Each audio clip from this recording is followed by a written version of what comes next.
Video में हमने BPSC के लिए ज्योग्राफी ऑप्शनल का जो एमसीक्यू होने वाला है उसका सिलेबस के अनुसार ही सीरीज शुरू करने जा रहे हैं। तो चलिए शुरू करते हैं।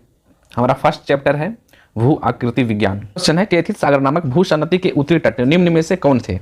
तो उत्तरी तट अंगारा लैंड, सी हो जाएगा आंसर। अगला है नेक्स्ट है सूची 1 को सूची 2 से मिलान करना है। विद्वान है और पृथ्वी की उत्पत्ति की परिकल्पना से संबंधित कौन है? तो जिन्स और जेफरी। ज्वारीय परिकल्पना से है चैम्बरलिन और माल्टन। ग्रानो परिकल्पना से है कांट और लाप्लास। निहारिका परिकल्पना से है हॉजले और लिटलेडन। अभिनव तारा परिकल्पना से है 1 का 2, 2 का 5, 3 का 1, डी का 3 हो जाएगा। नेक्स्ट है पृथ्वी की आयु है लगभग, पृथ्वी की आयु लगभग कितनी है? 4.5 अरब वर्ष, ये हो गया आंसर। नेक्स्ट है किस विद्वान ने 1858 में अपना मत प्रवाह के विषय में व्यक्त किया था? तो ओंटेरियो स्नीडर ने, सी हो जाएगा आंसर। नेक्स्ट है किस विद्वान ने स्थल विस्थापन सिद्धांत का प्रतिपादन किया था? तो एफ बी टेलर, बी हो जाएगा आंसर। नेक्स्ट है टेलर ने अपने स्थल विस्थापन सिद्धांत का शुभारंभ किया किस युग में? तो क्रेटिसियस युग में। नेक्स्ट है टेथिस सागर नामक भू सन्नति के दक्षिणी तट पर निम्न में से कौन थे? तो दक्षिणी तट पर गोंडवाना लैंड था, ये हो जाएगा आंसर। नेक्स्ट है निम्न में से कौन सा ग्रह पृथ्वी के सर्वाधिक नजदीक है? तो सर्वाधिक नजदीक शुक्र है, बी हो गया आंसर। नेक्स्ट है एस्टेरॉयड बेल्ट निम्न में से किन ग्रहों के बीच है? तो बृहस्पति और मंगल, डी हो जाएगा आंसर। नेक्स्ट है निम्नलिखित में से किस ग्रह के सर्वाधिक उपग्रह हैं? तो सर्वाधिक उपग्रह बृहस्पति के हैं। नेक्स्ट है सूची 1 और सूची 2 से मिलान करना है उपग्रह और संबंधित ग्रह। तो एरियल किसका उपग्रह है? यूरेनस का, गैनीमेड बृहस्पति का, चिरॉन प्लेटो का, टाइटन शनि का हो जाएगा। तो ए का 4, बी का 2, सी का 3, डी का 1, डी हो गया आंसर। नेक्स्ट है कथन एवं कारण।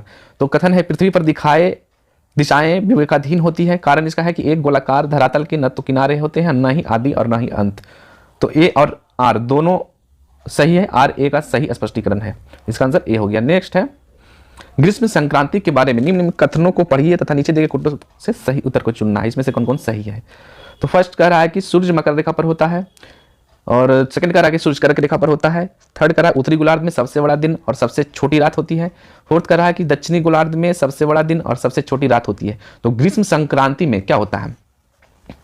सूर्य कर्क रेखा पर होता है और दक्षिणी गोलार्ध में सबसे बड़ा दिन एवं सबसे छोटी रातें होती है। आंसर इसका 2 और 3 सही हो जाएगा, डी आंसर हो जाएगा। नेक्स्ट है पृथ्वी से सूर्य की औसत दूरी है, पृथ्वी से सूर्य की औसत दूरी 930 लाख मील है। नेक्स्ट है ग्रहों की उत्पत्ति की परिकल्पना के संदर्भ में निम्न में से कौन सा कथन सही है? तो निम्न में से कौन सा कथन सही है? तो ग्रहों का निर्माण फिलामेंट से हुआ है, कथन सही है। नेक्स्ट है पृथ्वी की सही आकृति है, पृथ्वी की सही आकृति जियोआइड है। नेक्स्ट है पृथ्वी के विषुवत रेखीय व्यास की लंबाई कितना है? तो 8,000 मील है। नेक्स्ट है पृथ्वी का आयतन लगभग है, पृथ्वी का आयतन लगभग 1083 अरब घन किलोमीटर है। नेक्स्ट है सूची 1 और सूची 2 से मिलान करना है। उपग्रह है और संबंधित ग्रह है। तो फोबोस मंगल का उपग्रह है, यूरोपा बृहस्पति का है, मीमास शनि का है, मिरांडा यूरेनस का है। तो ए का 3, बी का 1, सी का 4 और डी का 2 हो जाएगा। नेक्स्ट है मिलान करने के लिए उपग्रह और संबंधित ग्रह है। ए में है कैलिस्टो है बृहस्पति का, टेथिस है शनि का, डिमोस है मंगल का और ओबेरॉन है यूरेनस का। तो ए का 4, बी का 2, सी का 1 हो जाएगा, डी का 3 हो जाएगा। इसका आंसर सी हो जाएगा।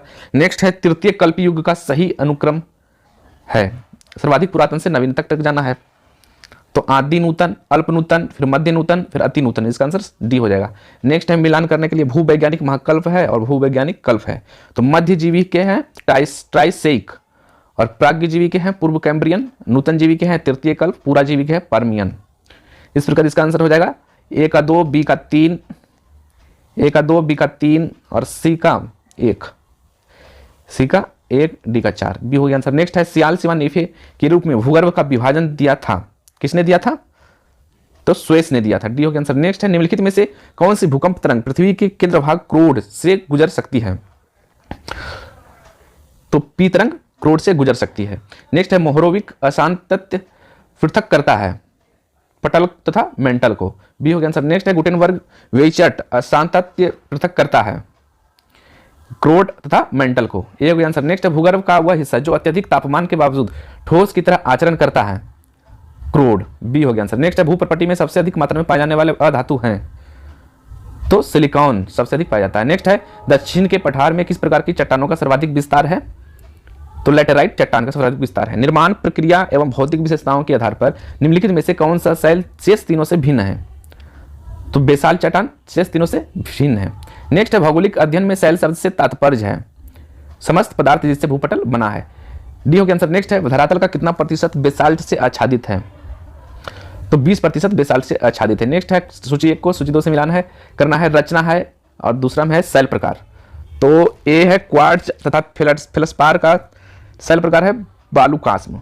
बी है क्वार्ट्ज तथा फेल्ड्स्पार तथा अवरक का शैल प्रकार है बेसाल्ट चट्टान।